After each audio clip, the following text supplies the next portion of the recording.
Aku dan adikku memilih istri manusia binatang secara bersamaan. Dia bahkan tidak berpikir, langsung memilih serigala putih dengan kekuatan tempur luar biasa. Sedangkan aku merasa kasihan pada nasib manusia binatang yang tragis. Aku memilih duyung yang hampir mati di arena pertarungan. Siapa sangka serigala putih itu sangat angkuh. Sama sekali meremehkan manusia. Adikku habis-habisan berusaha tapi tetap gagal menaklukkannya. Sebaliknya justru duyung istriku, lembut dan penuh perhatian. Bukan hanya melayaniku setiap hari. Dia bahkan bisa menyembuhkan penyakit. Kedua kakiku yang lumpuh bertahun-tahun pun disembuhkannya. Begitu melihat ini mata adikku langsung merah. Takut aku merebut warisan keluarga. Dia malah merancang kecelakaan mobil. Yang menyebabkan aku mati. Saat aku membuka mata lagi, aku terlahir kembali ke hari pemilihan istri itu. Kali ini, adikku justru berebut memilih duyung setengah mati itu. Melihat itu ayah sampai mengernyitkan dahi. Jiaki, kamu ini bukan main-main. Duyung itu terlihat sangat lemah. Bagaimana bisa membantumu? Ayah, aku hanya menginginkan duyung ini. Tolong dengarkan aku kali ini saja. Melihat reaksi Majiaki seperti ini, dan tatapannya yang panas ke arah Ruxue, aku berani bertaruh. Dia juga terlahir kembali. Aku dan Majiaki adalah saudara kandung. Awalnya akulah penerus yang paling diharapkan ayah. Namun saat usiaku 12 tahun, musuh datang mencari balas dendam. Aku dan ibuku diculik. Aku kehilangan fungsi kedua kaki demi lolos dari sarang iblis. Namun ibuku tidak seberuntung itu. Dia tewas di tangan musuh. Ayah dan ibu sangat saling mencintai. Ayah tidak mau menghadapi kenyataan bahwa ibu telah meninggal. Dia menyalahkanku karena tidak melindungi ibu dengan baik. Ditambah lagi keluarga Ma turun-temurun bergerak di bisnis persenjataan. Paling menghargai kekuatan tempur keturunan. Meski aku punya bakat, aku malah menjadi orang cacat yang hanya bisa duduk di kursi roda. Sama sekali tidak pantas ditampilkan. Akhirnya ayah pun menyerah padaku, dan beralih membesarkan adikku Majiaki. Bertahun-tahun telah berlalu, aku sudah terbiasa dengan keberpihakan ayah padanya. Sekarang Majiaki hanya perlu bersikap manja sedikit. Ayah pun tak berdaya selain mengiyakan. Majiaki begitu senang bukan main. Dia mengangkat papan lelang. Petugas segera datang menghampiri. Setelah menerima uang, mereka langsung melepas rantai besi di tubuh Ruxue, dan dengan hormat membawanya turun.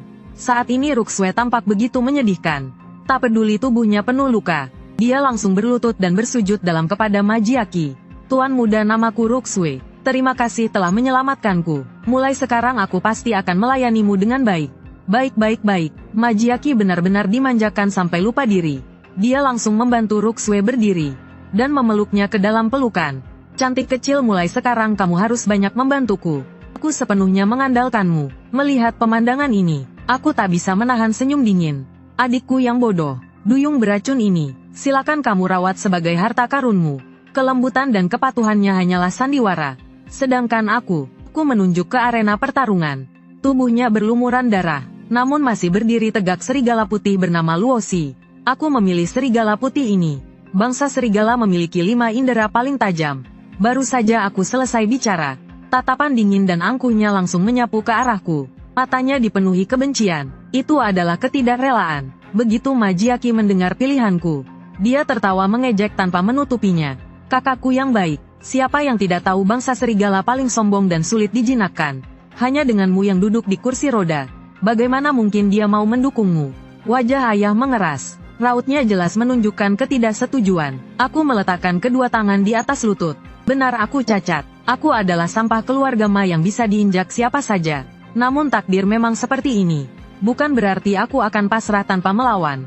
Entah mengapa, aku merasa Luosi bisa mengubah keadaanku. Aku yakin bisa mendapatkan kepercayaannya, dan membuatnya berguna bagiku. Lalu perlahan merebut kembali semua yang menjadi milikku. Ayah, maukah memberi aku satu kesempatan lagi? Aku janji punya cara menjinakkan serigala putih. Sejak ibu meninggal, hubunganku dengan ayah semakin menjauh. Selama bertahun-tahun ini, aku menerima tatapan meremehkan di keluarga Ma. Namun aku tidak pernah mengeluh, juga tidak pernah merendahkan diri pada ayah. Hari ini adalah pertama kalinya aku memohon padanya. Mungkin rasa bersalah di hatinya membuat ayah goyah. Dia menatapku beberapa detik, akhirnya dia mengangguk. Setelah kembali ke rumah besar keluarga Ma, Majiaki bahkan tidak makan malam di rumah utama. Dengan tergesa-gesa menyeret Ruxue ke villa pribadinya. Tidak lama kemudian, aku mendengar jeritan kesakitan Majiaki dari villa pribadinya. Lalu segera, para pelayan membawa berbagai perlengkapan penghenti darah dan penyelamat nyawa. Hilir mudik masuk keluar dari villanya. Kepala pelayan Xiao panik hingga berkeringat deras. Berlari melapor pada ayah yang masih makan. Tuan besar, keadaan gawat. Tuan muda Jiaki nekat menyakiti diri sendiri.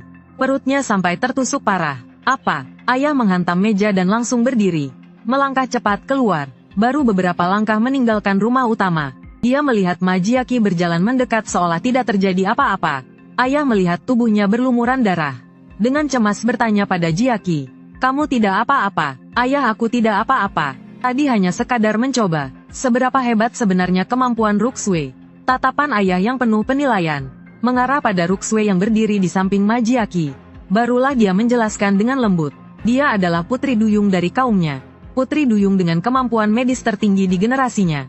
Air matanya memiliki kekuatan penyembuhan luar biasa. Bahkan bisa menghidupkan kembali orang sekarat. Cedera separah apapun bisa pulih sepenuhnya olehnya. Ternyata kamu punya kemampuan seperti ini. Tatapan ayah pada Ruxue langsung berubah. Perlu diketahui keluarga Ma menjalankan bisnis persenjataan. Bertahun-tahun berurusan dengan dunia gelap dan terang. Menghadapi bahaya dan luka adalah hal biasa. Kini dengan adanya Ruxue, bukan hanya bisa melindungi Ma Jiaki dari luka berat, tapi juga membantu anggota keluarga Ma lainnya. Wajah Ma Jiaki dipenuhi rasa bangga. Ayah, aku sudah bilang sejak awal, pilihanku pasti tidak akan salah. Hanya saja tidak tahu, kakak memilih serigala putih dengan fondasi sehebat itu. Apakah bisa dimanfaatkan dengan baik? Sambil bicara pandangan ayah dan anak itu sama-sama tertuju padaku. Karena kejadian tadi terlalu mendadak, hampir semua pelayan rumah berlari ke sisi Ma Jiaki. Ayah pergi dengan tergesa, sedangkan Luosi bersikap keras kepala karena kesal. Tidak mau membantuku mendorong kursi roda. Aku hanya bisa menopang kursi roda sendiri dan terseok keluar dari rumah utama. Butuh waktu lama baru bisa menyusul ayah dari belakang. Dibandingkan dengan Ma Jiaki yang penuh kejayaan, aku si cacat yang tak dipedulikan ini tampak jauh lebih menyedihkan. Ayah menatap keadaanku yang memalukan ini, lalu mendengus dingin. Putra keluarga Ma bahkan tidak bisa menjinakkan seorang wanita. Ma Jiaki senang melihatku dimarahi. Wajahnya masih berpura-pura terlihat peduli padaku. Ayah, kakak juga tidak menginginkan hal seperti ini. Berilah dia sedikit waktu. Dengan sikap ayah penyayang dan anak berbakti itu, mereka meninggalkanku di tempat dan berjalan menjauh. Hanya Ruxue yang mengikuti di belakang Ma Jiaki. Saat melewatiku, dia melirikku diam-diam. Meski dia berusaha keras membungkus diri sebagai domba lemah, aku tetap langsung melihat kekejaman di dasar matanya. Perkembangan kejadian bahkan lebih mulus dari perkiraanku. Di kehidupan sebelumnya aku menemukan kemampuan penyembuhan kuat Ruxue. Itu terjadi sebulan kemudian dalam sebuah transaksi persenjataan. Pihak lawan adalah pelanggan lama. Seharusnya tidak ada masalah. Namun hari itu mereka justru berniat berkhianat. Aku duduk di kursi roda dan sama sekali tidak bisa kabur. Hanya bisa menatap pisau menusuk perutku. Aku sempat mengira kali ini aku pasti mati. Tak disangka Ruxue tiba-tiba menangis keras. Sambil menangis sambil bernyanyi, air matanya menetes ke luka di tubuhku. Daging dan darahku benar-benar tumbuh pulih sedikit demi sedikit. Nyanyian yang merdu itu bahkan meredakan seluruh rasa sakit di tubuhku. Kemudian aku terbangun di kediaman keluarga Ma. Di atas tempat tidur di halaman milikku sendiri, Ruxue memberitahuku bahwa dialah yang menyelamatkanku dengan ilmu pengobatan bangsa duyung. Dan dia juga bersedia memberitahuku sebuah teknik rahasia bangsa duyung. Selama digunakan, bukan hanya bisa menyembuhkan kedua kakiku, tapi juga membuatku memiliki fisik sebanding dengan manusia hewan. Di kehidupan sebelumnya begitu mendengar bisa lepas dari kecacatan, aku langsung setuju Ruxue menggunakannya. Kemudian aku secara ajaib pulih sepenuhnya, dan tubuhku menjadi sangat kuat. Ayah sangat terkejut dan senang dengan perubahanku.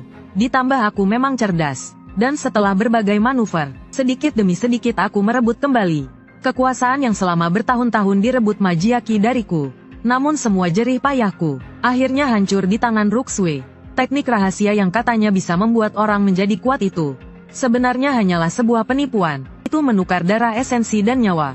Di bawah perhitungannya, dalam waktu kurang dari setengah tahun, tubuhku akan membusuk seluruhnya dan meledak mati, tanpa bisa ditemukan sedikit pun bukti bahwa dia yang melakukannya. Dan teknik rahasia yang mematikan ini, justru Ma Jiaki yang bergegas menyuruh Ruxue menggunakannya. Baru hari pertama membawa orang itu kembali ke keluarga Ma, dia sudah tak sabar mencari kematian. Ma Jiaki, kalau kau ingin menyerahkan posisi kepala keluarga, maka aku tidak akan sungkan. Tunggulah kabar baik tentang kematian mendadakmu. Setengah bulan kemudian, ulang tahun besar ayah mengundang para mitra bisnis dari berbagai pihak untuk berkumpul di keluarga Ma. Dalam setengah bulan ini, Majiaki hampir tidak pernah melangkah keluar dari gerbang besar keluarga Ma. Seharian menutup pintu, berlatih sesuatu bersama Ruxue di paviliun terpisah.